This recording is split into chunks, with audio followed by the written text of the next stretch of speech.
need for forgiveness. All of us have made mistakes at some point in time. The song that we had heard previous to the video, Mary's Shoes, was about the mother of Jesus and the stuff that she went through in terms of she was, quote unquote, impregnated by the Holy Spirit, by God, and produced a child. And this happened to her before she was married, and people didn't know who the father was, but it was quite controversial. So she had to absorb a whole lot of talk and this kind of stuff. And we internalize a lot of that stuff. I don't care who you are. I don't care how strong you may consider yourself to be. When people hurt us, when words hurt us, when actions hurt us, even though we don't outwardly say anything, we are hurt. And that means that we have to get to a place where we can forgive. We can release that and let it go. But it doesn't always happen that fast. Dr. Holmes said, we're all human beings and we have all made mistakes. We all carry unconscious burdens of guilt, and we all need a sense of being forgiven. One of the most revealing things in the science of mind is our need to feel that we are right with God, with life, and with each other. This is one of the reasons why we need to forgive. It is written in the scriptures that we should forgive.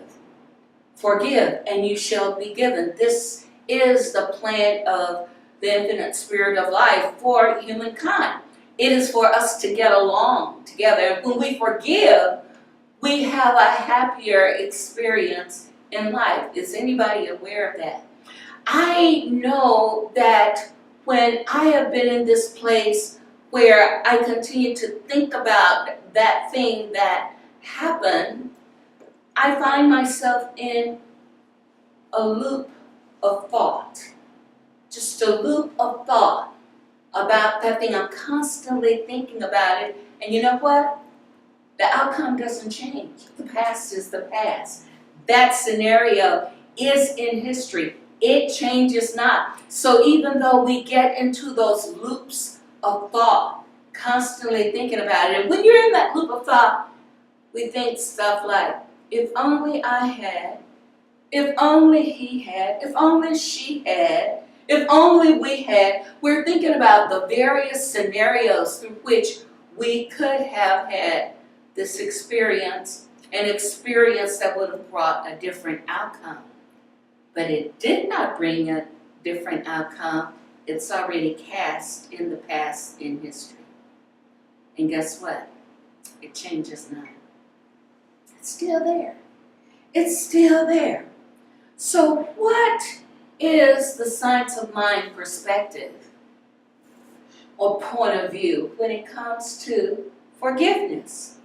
I believe if we look into our guiding principles, I believe if we look into our global heart vision, we can find something that's in writing which says what that perspective is.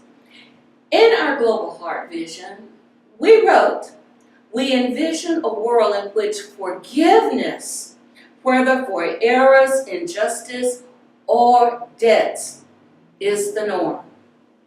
In other words, we believe in forgiveness and we forgive. It means that we believe, as Dr. Holmes believed in the teachings of Jesus, that when this infraction happens, we forgive. He believed in the teachings of Jesus. Jesus said, forgive, and it is forgiven. Forgive. Now, I know it's a hard, harsh pill for quite a few people to deal with, because sometimes there is the appearance that the act that was committed was so egregious, as Beverly read in our inspirational reading. It's so egregious, it's so horrendous, that there is no way the perpetrator could ever be forgiven. They could never do anything to make up for that action. Yet, the plan of spirit in this life is one of unity, it's one of harmony.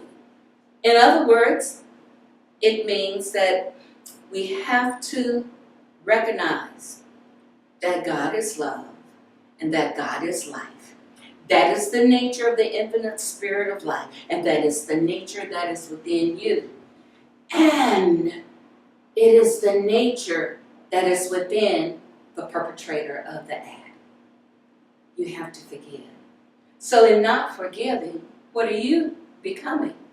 A perpetrator of non-forgiveness. You are the same, so to speak, in actions as that other person. Now you say, oh, but that act was worse than the one that I'm doing here. Yeah, I don't know if God sees big or little. I don't think God sees a difference in size. I think what Spirit sees is that unforgiveness exists. Harmony is what we have. Harmony is what we do, and we must forgive. We individually, as spiritual beings, cannot think that we can be a part of this place of love and the law of God and think that we can cause it to stop for our own personal need and use.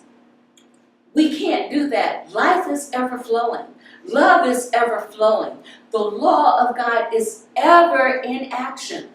They're always in play. And if you want to look at what spiritual law, what universal law is at play around this, it is the law of cause and effect. Because you do not forgive, you are not forgiven. Because this person doesn't forgive, that person is not forgiven. And what happens when that law of cause and effect is in action? You get the recompense of your actions.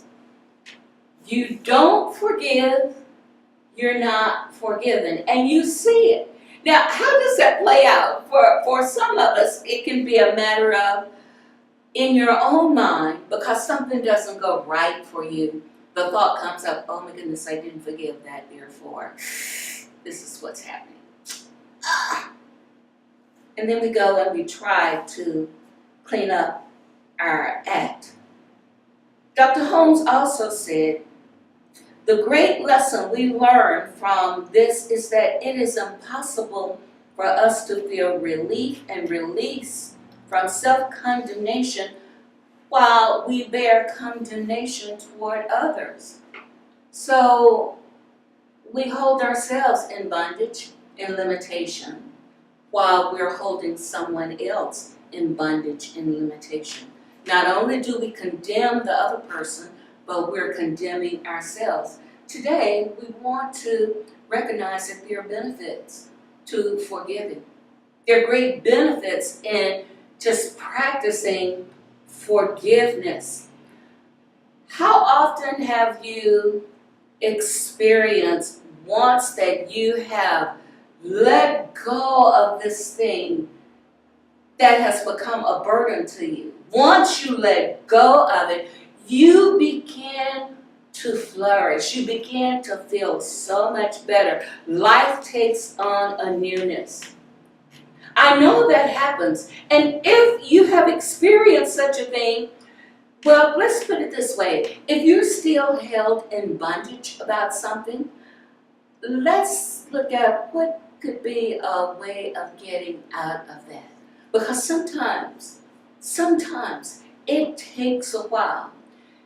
Have you ever had anyone say to you, as long as that incident keeps coming back to your mind, as long as it crops up, remember now, it's an emotional response, it's a feeling. As long as that returns to you, it means that you have not forgiven.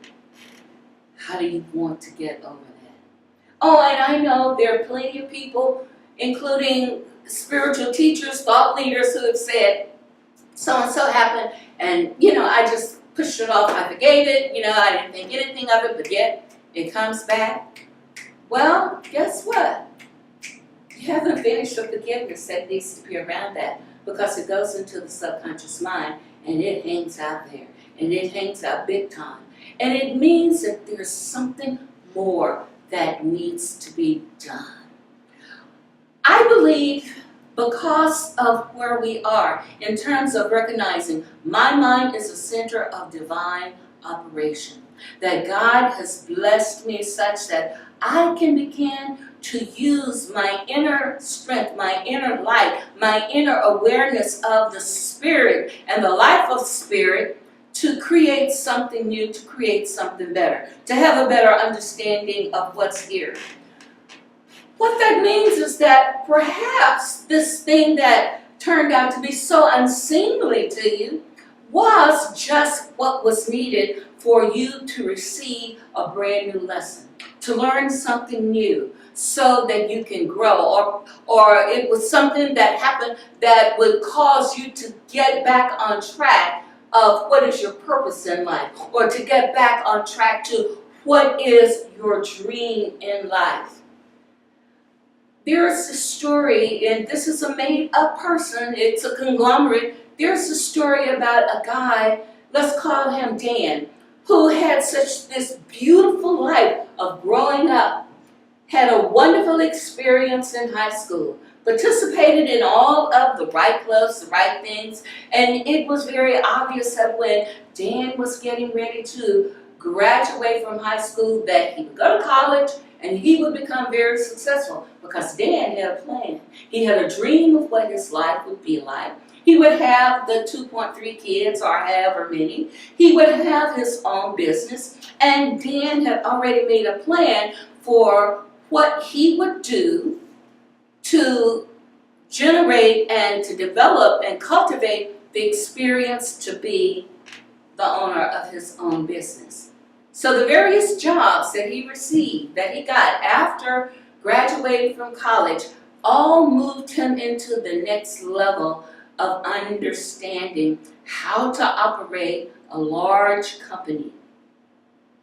But he finally got to a job where it seems like he hit that glass ceiling, that no matter what he did, no matter how much he produced, he was not able to get beyond that glass ceiling. He continued to remain one of the vice presidents instead of being accepted by another company into the role of president.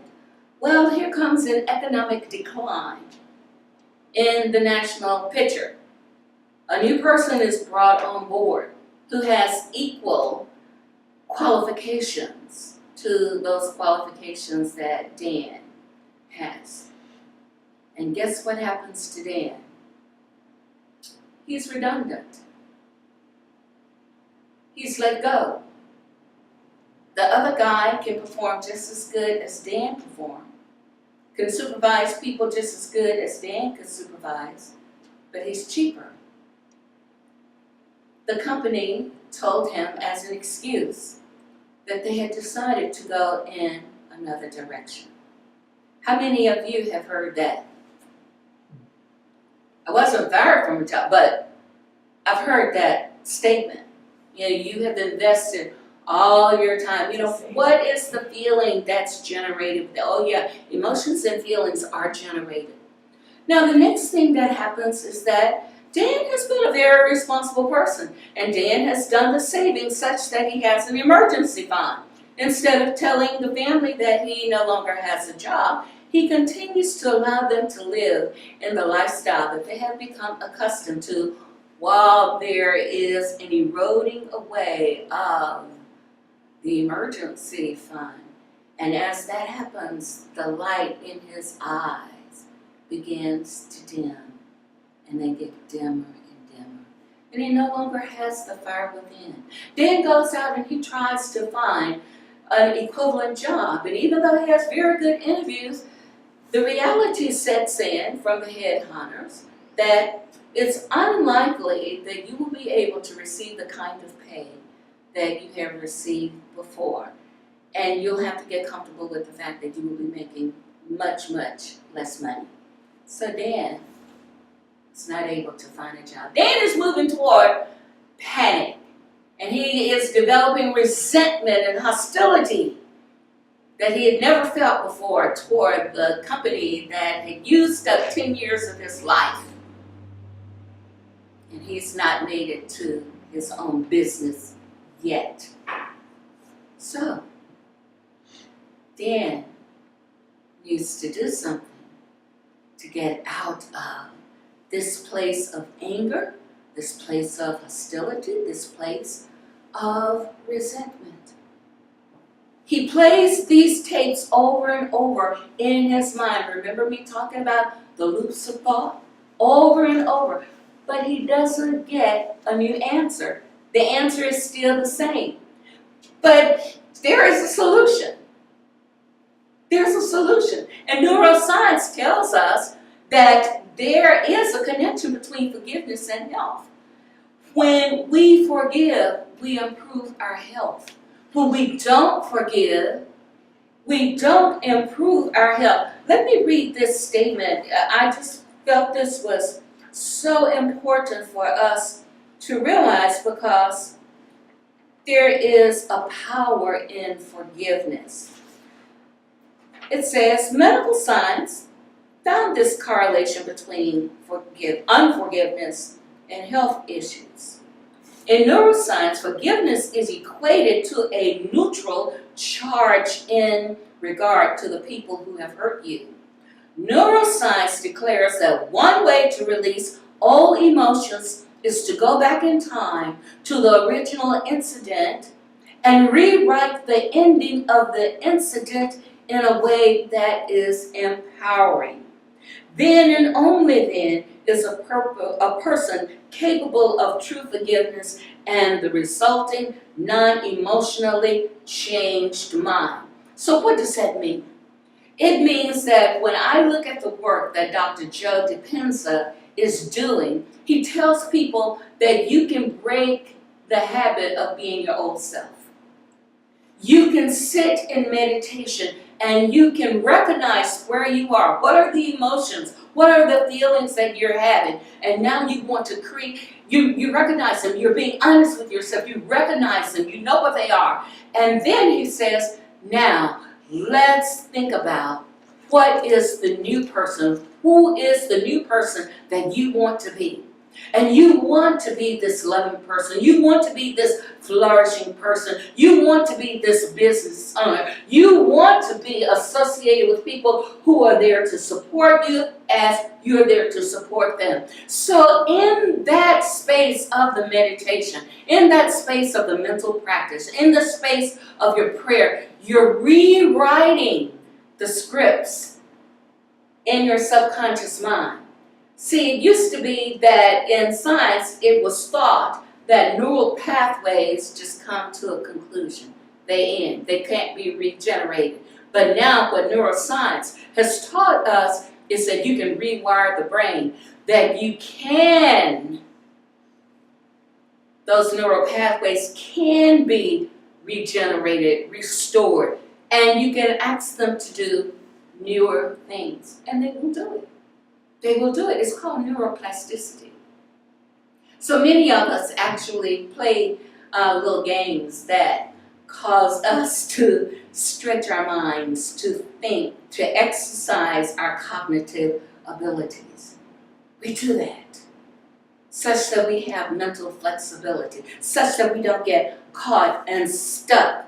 So that's something that we can do in terms of how can I support myself in getting out of that loop of negative thinking.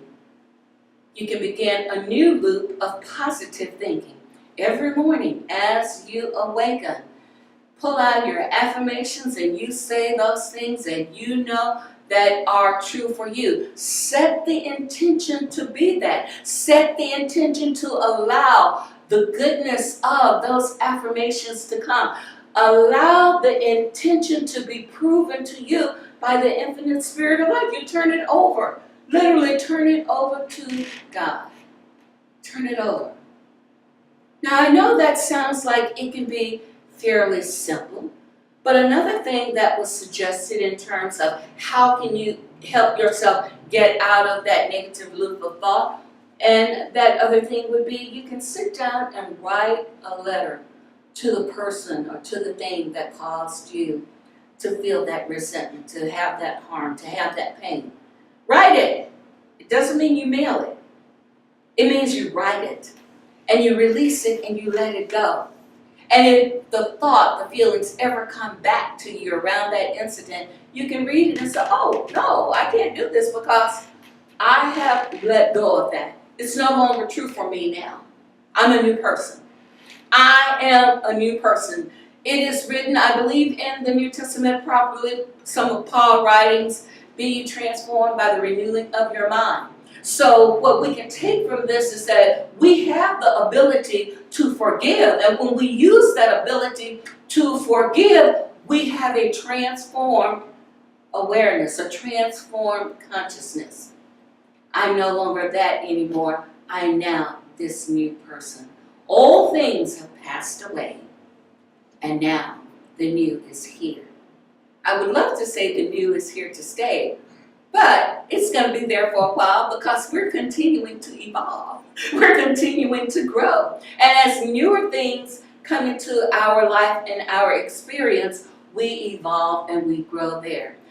What I would like for you to take from this in terms of our need for forgiveness, our need to forgive, is to know that we will never be cessile. We will always be growing forward. We're not degenerating backwards. We're not growing backwards. We're growing forward. What would it be like if you, as a teacher, could no longer teach in the setting, in the way that you know that is best for your kids, and you're told, no, we just want you to be a babysitter in the room? You can't stand, you can't survive. You won't be able to do that. You're hindered, you're limited, you're bound up. But when the creative mind kicks in, the creative mind finds a way in which to do something new or to do something greater. So this is what I'm asking of you in this day. To let go of things that may have been traumatic, things that may have caused you to feel that you have had or need to have an emotional breakdown. But it's all about forgiveness and allowing yourself to be the recipient of the divine good. Because God is the givingness of life to you. God is the givingness of life to all. And for that, I am truly grateful. And I want to invite you now to just go within with me. In this day, in this time, I honor the words of gratitude and thanks to the infinite spirit of life. Thank you for all that God is, and thank you for all that God is operating in and through each and every one of us. We open our hearts and our minds to be recipients, accepting the divine good that exists in the universe that is for us. So in the prayer of Jesus, we've said, give us this day our daily bread. And it is given to us freely and liberally. I give grateful thanks that we mimic that infinite spirit and we give to others in consciousness. We forgive as we are forgiven. I bless our community, whether it's this very local community or the much larger community. I give grateful thanks that we are in that place of awareness, that we can forgive, that we can grow, that we can open our hearts and minds to know a greater reality. Because God is always good and God is always moving forward. God is constantly expanding within us and through us as us. That means that we grow from one thing to another. We grow in greater awareness. And because we grow, we're able to see and feel and be much better people in our spaces, and that we have an understanding heart as well as an understanding mind. I accept and know that as we grow in this awareness, that we began to understand that simple term of peace that surpasses all understanding. That we are not moved by the appearances. We're not moved by what we hear, see, or feel, but we're moved by the very impetus of spirit, God within, Christ within us, because it is there, our inner life, where we experience the greatest awareness, the greatest joy, and the greatest happiness. I accept and know that God is the joy within our soul. God is the joy within our spirit. God is the joy within our life. Wherever we open our eyes to look and see, we see the activity of spirit doing its perfect work all over the place. So I give great